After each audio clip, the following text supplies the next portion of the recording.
Welcome back to Pradeep Raju blogs. అమరావతిలో అమరజీవి.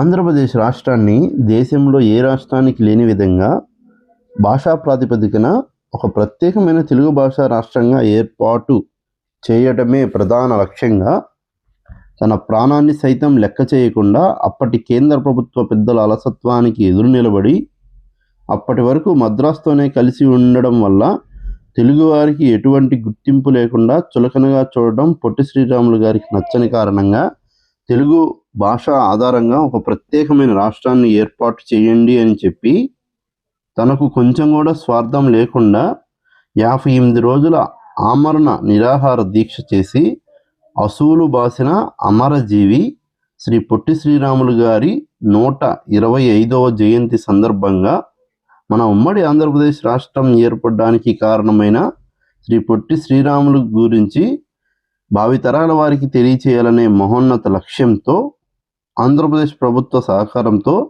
Shri Potti Sriramulu memorial trust వారి ఆధ్వర్యంలో అమరావతిలోని శాఖమూరి దగ్గర 6.8 ఎకరాల శ్రీ పొట్టి శ్రీరాములు గారి శృతివనంలో 150 కోట్ల వ్యయంతో 58 రోజుల ఆమరణ నిరాహార దీక్షకి గుర్తుగా 58 అడుగుల కాంస్య విగ్రహాన్ని విజనరీ లీడర్ ఆంధ్రప్రదేశ్ రాష్ట్ర ముఖ్యమంత్రి వర్యులు శ్రీ నారా చంద్రబాబు నాయుడు గారి సుహస్తాలతో ఆవిష్కరించుకోవడం జరిగింది.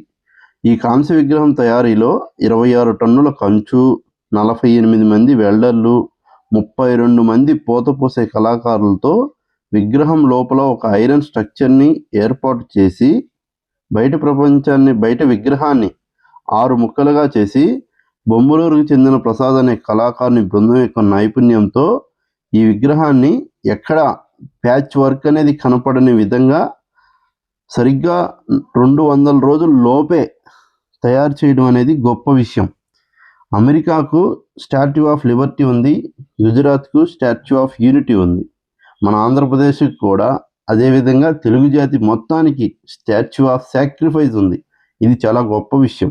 పొట్టి శ్రీరాములు వారిని యావత్తు తెలుగు జాతి మొత్తం గుర్తుపెట్టుకోవాల్సిన మహోన్నతమైన వ్యక్తి. నేటి రోజుల్లో ఒక పూట లేదా ఒక రోజు భోజనం చేయకుండా ఉంటేనే ఎంతో విలవిలలాడిపోయే ప్రాణాలు మనవి. కానీ ఆ రోజుల్లో కొంచెం కూడా మంచినీళ్ళు తాగకుండా, ఆహారం తీసుకోకుండా, కొంచెమైన స్వార్థం లేకుండా 58 రోజుల ఆమర నిరాహార దీక్ష ఫలితంగా ఆంధ్రప్రదేశ్ రాష్ట్ర ఏర్పాటుకు కారకులైన శ్రీ పొట్టి శ్రీరాములు గారికి నా ఘనమైన నివాళులు అర్పిస్తున్నాను. తెలుగు జాతికి గర్వకారణమైన వ్యక్తి శ్రీ